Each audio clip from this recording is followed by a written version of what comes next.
No, sir, but I have been here 9 times in the last 7 months. Well, that's good economic development. This committee's about. My name is Bruce Hildebrand. I'm with the Association of American Publishers in Washington. Thank you for letting me speak. I see Cheryl Mapplethorpe up there. I got to know her very well. I've attended all six of her task force meetings.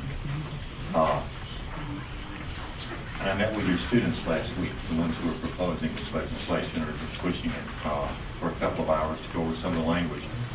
We just received this language a few minutes ago.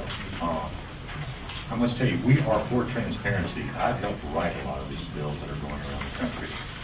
This bill has got some specific problems that frankly cannot be met.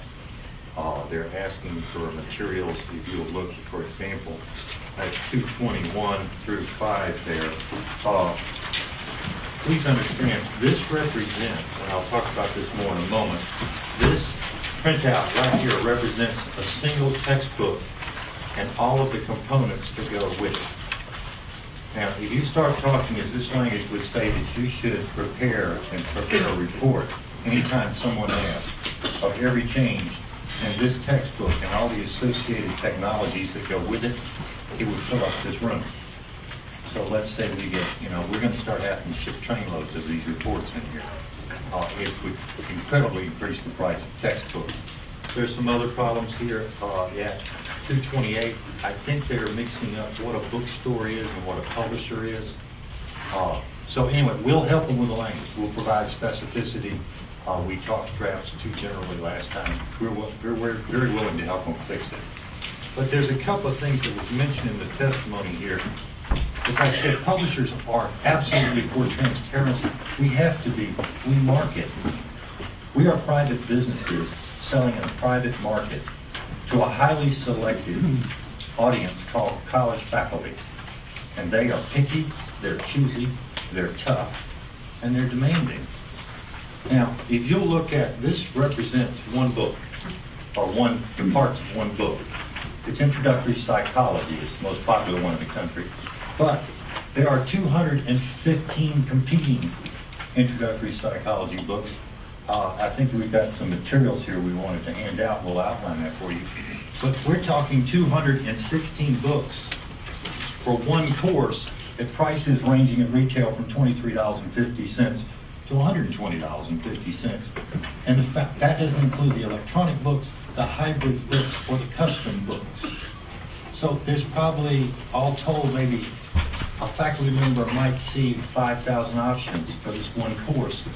The disconnect is the student sees what the faculty has chosen, and their choice becomes new, used, or don't buy a book. But that's what we choose faculty to do, is make these decisions. They choose the textbooks and we pay them to do it because they're supposed to be the experts. And they push us very hard to get the materials they need.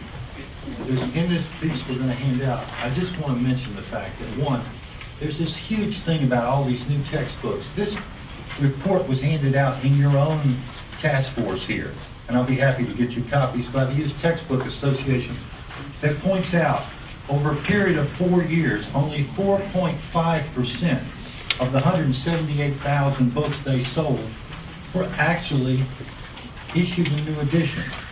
4.5%. So the tail is wagging the dog on this debate. And I think we need to recognize that. Technology is moving a lot faster than print. And frankly, we don't print books. We have people print them for us. We're in the content business. We'd love to sell it all to you online. So anyway, we're happy to work with the bill. We're happy to seek transparency. We're happy to provide you with any information you want. But some of this language is mixed, it's unclear, and it needs to be fixed. That's all I want to say. Mr. Chairman, I'll let Representative Moore respond before we open it up to questions. Representative Moore. Mr. Chairman, members of the committee, as a faculty member, I just want to remind you the testimony that we've heard in this committee.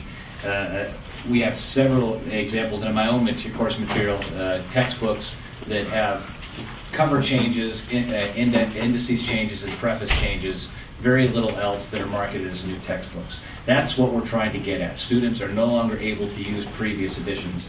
And I guess I have to take exception to a couple of the supposed inconsistencies or things that they are not able to accomplish.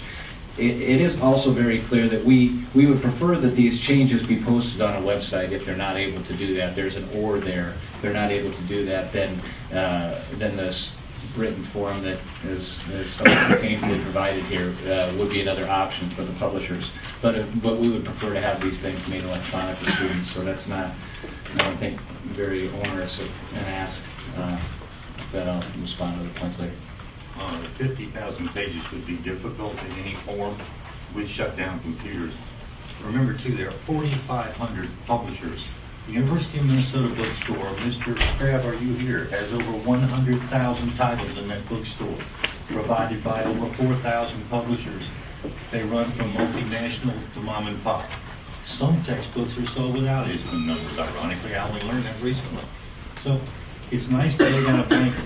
These are private businesses, and the fact that we are debating here in this hearing how a private business designs its website, I can't see you bringing Ford Motor Company in here and telling them, well, we're not sure we have to click too many times to get all the information we want on our website.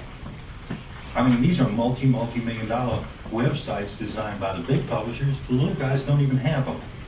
So how are we going to enforce this across that spectrum? It's going to be very, very difficult. There will probably be 10 or 15 publishers in the country that can approach what any of this is being asked for. The rest of them are going to fall off, and they're just not going to be able to respond. And if there's teeth enough to hurt them, their only recourse will be to pull the books out of your state. The little guys can't make it. Mr. Chairman, would you prefer that rebut or just wait for questions? Why don't we just ask some questions and then you can take off. And Mr. Hildebrand, next, Yes. can you go through me when you started? I didn't recognize you. That's okay. I'll let you go. I'm sorry. We took Ford Motor Company on last week. Representative Bob. Thank you, Mr. Chair. I have a question about the rental library or rental textbook concept. Do you provide any books as a publisher to Wisconsin? Do you have a Yes, ma'am. I guess how into the Wisconsin college system? How does that work for you and in your perspective? We're very happy to sell the books. And how often do you sell them new supplies of books or new editions? Generally, they used to do it on an average of 3 years, but they found that the book's value plummeted after that in the wholesale resale market. So now they're trying to move to 2 years. They also found that they could get more faculty buy-in if they would not hold the faculty to using the book for more than 2 years. There's huge studies out there. The faculty